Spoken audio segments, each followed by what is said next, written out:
Assalamualaikum warahmatullahi wabarakatuh. Teman-teman semuanya, sekarang ini hari Jumat. Saya akan coba buat vlog. Ini saya sudah siap-siap nih, siap-siap untuk berangkat ke masjid dekat rumah saya, dekat kontrakan saya ada di sebelah, sekitar dua gedung lah ya, 2 apartemen dari rumah saya. Masjidnya dekat. Nah, saya coba ke sana, sholat Jumatnya dekat. Nanti kita coba untuk explore sedikit-sedikit ya, pelan-pelan. Mudah-mudahan teman-teman semuanya nyaman dan bahagia menyaksikan vlog saya kali ini. Terima kasih. Mari kita mulai vlog kita hari Jumat. Kita coba explore masjid. Ya teman-teman, kita ini jalan keluar nih. Jalan keluar rumah. Kita lihat kondisi di luar ya. Wah, cuaca cukup bagus nih. Nah teman-teman semuanya ini memang jaraknya dekat ya. Nih, ini gedung pertama. Teman-teman bisa lihat nih. Ya, memang gedungnya tinggi jadi depannya aja dikit-dikit ya. Nah, sebenarnya di sekitar 300 meter dari rumah saya ini ada masjid yang lebih besar. Tapi karena ada yang lebih dekat ya, walaupun kecil, kita coba sholat yang dekat aja lah. Tuh, yang ada orang masuk tuh, nah itulah masjidnya teman-teman. Ya, nama masjidnya itu Daus Jami. Daus Jami masjid ya.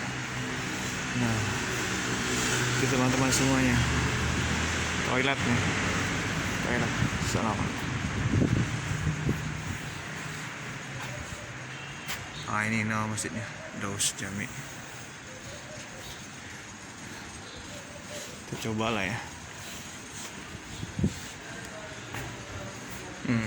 Perhatian. Masker. Tanpa masker dilarang masuk. Girmek ya sak terdikat maskes zis girmek ya sakter. Sholat di sini wajib ya, umumnya harus pakai kaos kaki ya teman-teman ya. Saya pakai kaos kaki nih.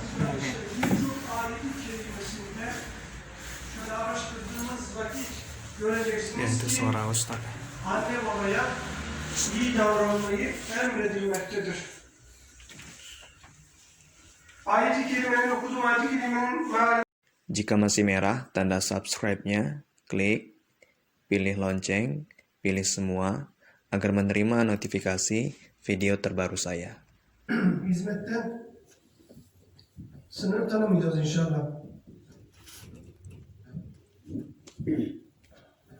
Hazreti Peygamber Efendimiz Aleyhisselatü Vesselam ana babaya itaat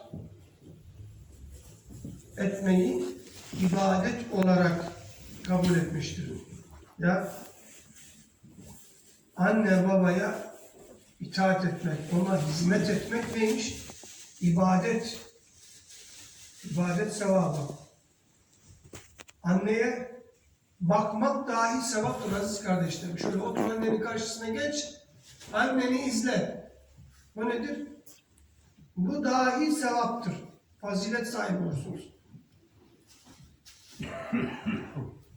Nitekim Abdullah İbni Mesud radıyallahu anh Peygamber Efendimiz Aleyhisselatü Vesselam'a geliyor diyor ki, ey Allah'ın Resulü, Allah'ın en çok beğendiği amel hangisidir diye soru sorduğunda Peygamber Aleyhisselatü Vesselam, dikkat edin, vaktinde kılınan namazdır buyuruyor. Allah Resulüne tekrar soruyor, sonra hangisidir diye sorduklarında ne diyor? Anne ve babaya iyilik etmek. Anneye ve babaya iyilik etmek, onlara itaat etmek. Yani en faziletli ibadeti soruyor. Efendimiz buyuruyor ki namaz kılmak. Tekrar soruyor ey Allah'ın Resulü. Daha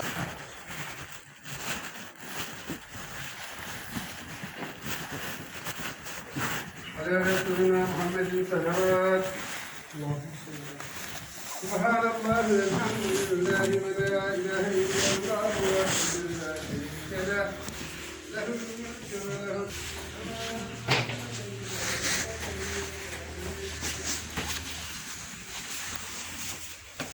Nah ini ya teman-teman ya, masjidnya namanya Daus Jami Umraniye Muftulu dalam, jadi masjidnya di bawah, di basement di bawah. Teman-teman semuanya, kita udah selesai sholat. Nah tadi memang tidak ini ya teman-teman ya, karena saya cukup segan juga karena nggak ada orang jemaahnya yang pegang handphone. Agak segan juga dilirik-lirik, makanya saya ya nggak pakai suara tadi, merekam sedikit aja ya. Jadi gitu ya teman-teman ya, kondisi sholat di masjidnya, di dalam masjid. Nah itu teman-teman semuanya akan saya ceritakan sedikit ya, gambarkan sedikit gimana sih ya tata cara pelaksanaan sholat Jumat di sini dengan di Indonesia, apa perbedaannya. Oke, akan saya gambarkan. Teman-teman, sekarang saya sudah di rumah, tadi di jalan ya, kita shootnya pulang dari masjid. Di sini akan saya jelaskan perbedaan antara sholat Jumat di Turki dengan sholat Jumat di Indonesia. Tadi saya masuk ke dalam masjid, itu kondisinya para jemaah kan jarang yang megang handphone. Jadi saya pegang handphone agak segan juga untuk merekam seperti itu. Jadi saya masuk, saya sholat sunat tahiyatul masjid 2 rakaat sebagai bentuk hormatan kita ya kepada masjid. Nah kalau orang Turki, umumnya Muslim Turki tidak sholat sunat tahiyatul masjid, tidak. Mungkin ini karena pengaruh perbedaan mazhab ya, umumnya orang Indonesia dengan orang Turki yang berbeda mazhab itu. Nah tadi selesai sholat sunat tahiyatul masjid, ustadz ya, ustadz yang akan menjadi khatib ya. Ini saya ibaratkan ustadz yang akan menjadi khatib. Jadi sebelum azan berkumandang, itu ustadz itu biasanya menyampaikan ceramah. Ya.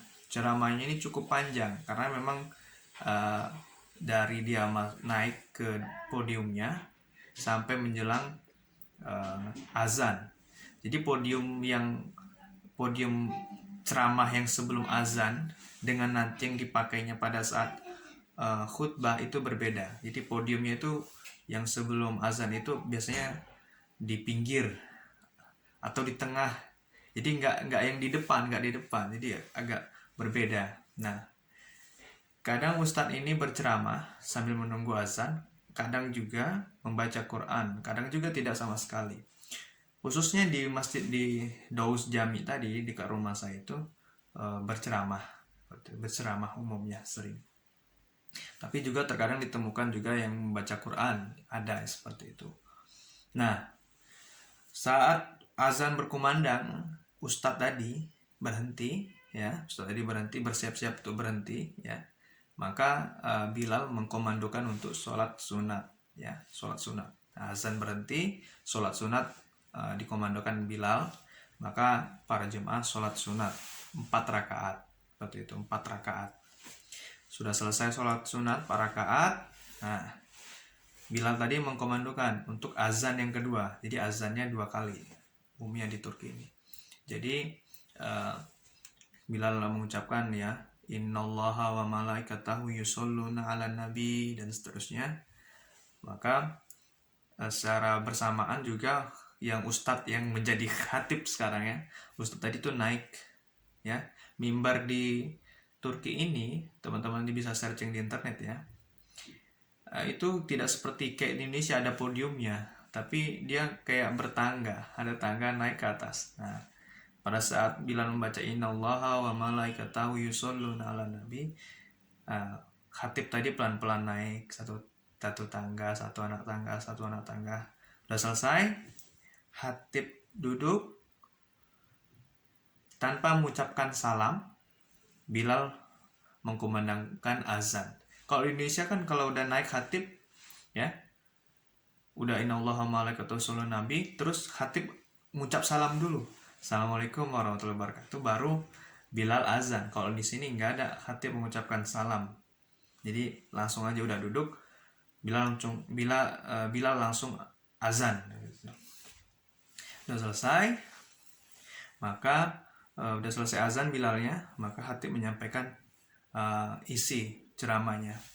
Isi ceramahnya ini sama, jadi konten ceramah khatib itu diatur oleh Kementerian Agama Turki, Diyanet namanya. Jadi diatur. Jadi teman-teman yang sholat di Istanbul dengan yang di Ankara, dengan yang di provinsi lain itu sama materi konten khutbahnya, itu sama. Sedangkan di Indonesia, perbedaan di sini. Sedangkan di Indonesia itu berbeda kontennya tergantung khatibnya, ya. Beda masjid, beda khatib, beda pula konten yang disampaikan. Tapi kalau Turki sama, diatur oleh pemerintah. Kalau kita kan nggak, bebas menyampaikan sesuai keinginan, sesuai dengan khatibnya sendiri. Dan perbedaan selanjutnya adalah umumnya di Turki itu maksimal paling sering itu 5 menit selesai khatibnya menyampaikan isi konten ceramahnya. Kalau di Indonesia minimal itu 15 menit. Saya diminta untuk menjadi khatib ya di beberapa masjid. 15 menit nih ya Pak Dinil ya. Ya. Kadang ada kan beberapa ustadz itu jadi khatib itu kan lebih 20 menit, 30 menit. Bahkan dijadikan kesempatan kan momen oleh jemaah untuk lomba tidur kan. Karena lama memang sempat tidur, nyenyak lagi kan. Kadang juga ada yang jemaah Indonesia yang udah gerasa gerusuk, udah lamaan, ada yang batuk-batuk. Khatib nggak ngerti juga kalau itu kepanjangan. Nah, karena memang panjang waktunya di Indonesia. Kalau di Turki nggak dibatasi, 5 menit paling banyak, karena dia membacakan konten yang dari pemerintah tadi, itu dia. Jadi pendek waktunya. Nah, udah selesai menyampaikan isi ceramahnya, duduk ya, sama seperti Indonesia 2 kali ya, dua khutbah seperti itu, 2 kali khutbah. Udah selesai, turun iqomah oleh Bilal, maka sholat Jumat 2 rakaat berjamaah. Selesai sholat, ini umumnya mereka sholat sunat lagi 4 rakaat. Sudah selesai sholat sunat 4 rakaat, berzikir lalu berdoa. Kalau di Indonesia ya, selesai sholat berjamaah, sholat umumnya sholat sunatnya 2 rakaat seperti itu. Ada yang enggak sama sekali, ada yang 4 rakaat dan sebagainya. Dan umumnya sama di Indonesia, ada yang selesai sholat Jumat juga langsung bubar juga ada. Sama lah di sini juga ada langsung bubar juga, sama. Nah, itulah ya teman-teman perbedaannya ya, perbedaan antara sholat Jumat di Turki dengan sholat Jumat di Indonesia. Ini informasi aja untuk teman-teman semuanya.